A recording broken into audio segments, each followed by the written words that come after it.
Hi guys, this is Trish, and this is your midweek reading or message from Spirit. So I'm going to show you my tattoo for a second.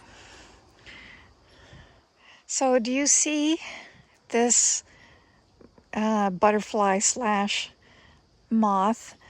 What that is a cabbage moth. Of course, my tattoo was done when my daughter passed away. It was a memorial piece to her, and it was done on the anniversary of her death, I think 5 years later. So this tattoo is about 10 years old. Some of the colors have faded, and I have very smooth skin, so some colors have slipped.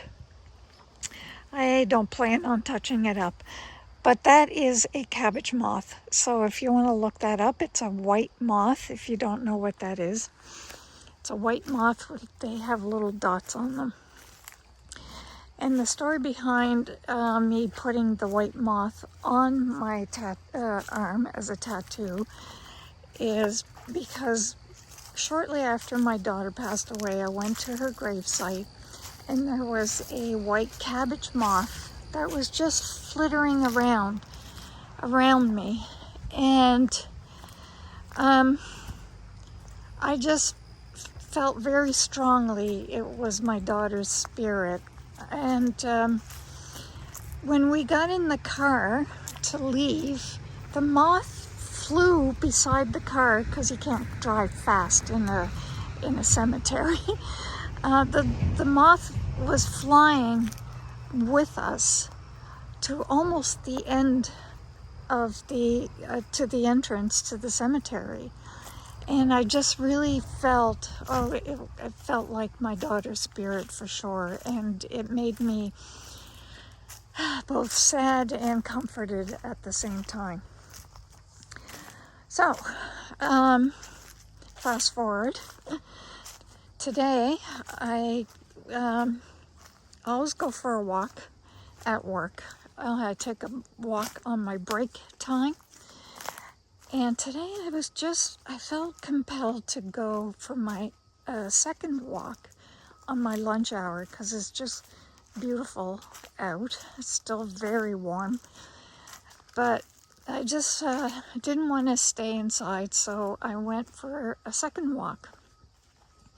And when I went for my second walk, there was a cabbage moth.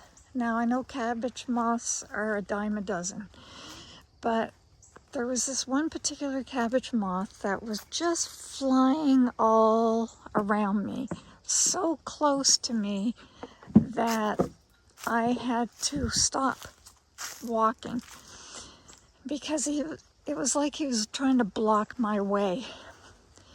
And then, so I stop and I just say hi to him. I say hi to the cabbage moth, and he was so close to me. I put out my arm like this, and he landed right on my arm. And I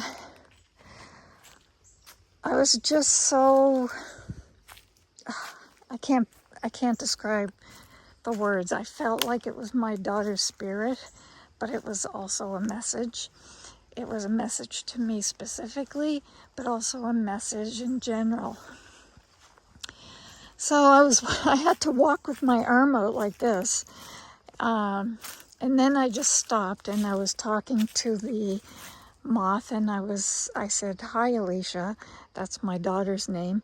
And the two little antennae just kind of moved. And then I walked for a little bit, and then I noticed like the little legs were going, and I thought, I think she wants to say it's time to go. And I said, "Bye, Alicia," and the moth flew away. So look at the, I think those are quince. Yeah. So we have apple trees and we have quince trees here. So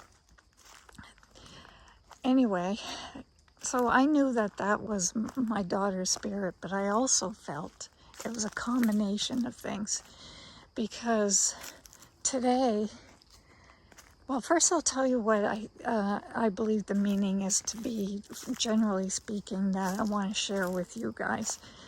So moths in general are nocturnal creatures, and they go through a process of transformation just like the butterfly. Look at the apples on the ground. It smells like apple cider right here in the woods. They go through transformation from, caterpillar and into the moth stage. So it represents transformation. It represents rebirth. The moth is also represents messages from spirit, from departed souls, from divinity.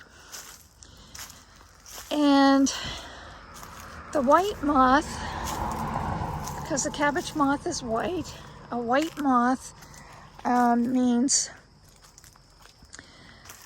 purity. It means it's almost ghostly, right? It means sort of that spirit. It's just very spirit oriented, and we're entering in that spirit time with the veil thinning.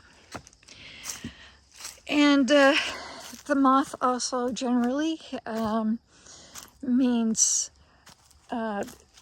seeking truth, going towards the light, because you know how moths love to go towards the light, even at sometimes the detriment of their lives, but they're always going towards the light. But the cabbage moth in particular can be quite destructive to crops. So there is a bit of a shadow side to the cabbage moth, and that is that they can wreak havoc. They're very important to nature, but they can also wreak havoc to crops. And so there's that shadow side, and also moths are able to navigate by moonlight, in the night. So there's this almost duality, like again, that Susie mentioned a couple readings ago, I think it was, about duality.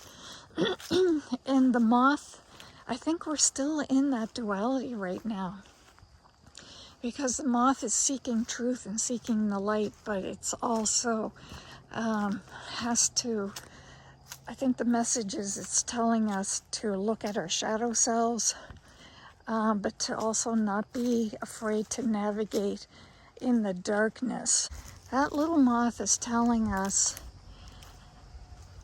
when going towards the light, acknowledge the shadow side of yourself, and don't be afraid of it.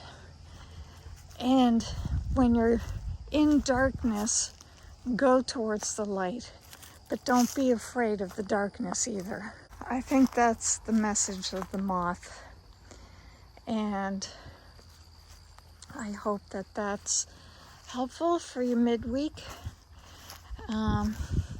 Oh, right, I wanted to mention the other thing is the moth guides you on a path. I've just been having a very strong calling towards the goddess Ellen of the Ways, and I've just been sort of questioning that and doing research and that kind of thing. I feel like she's calling to me, and I've just been thinking about it a lot. Before I went on my walk, I was doing some, research on her at work, and then I went for my walk, and then that little moth appeared. So if there's something that you're you're feeling drawn towards, especially spiritually, I think the moth is telling you that it's probably the right path to explore. So I'll just leave that with you. I don't know what that means for you, but for me, it really clarified a lot of things for me, and I got to have a little visit with my daughter. Oh, look. Oh, here's a woodpecker. Okay. Well, let me know if this resonates at all. Talk to you soon. Bye.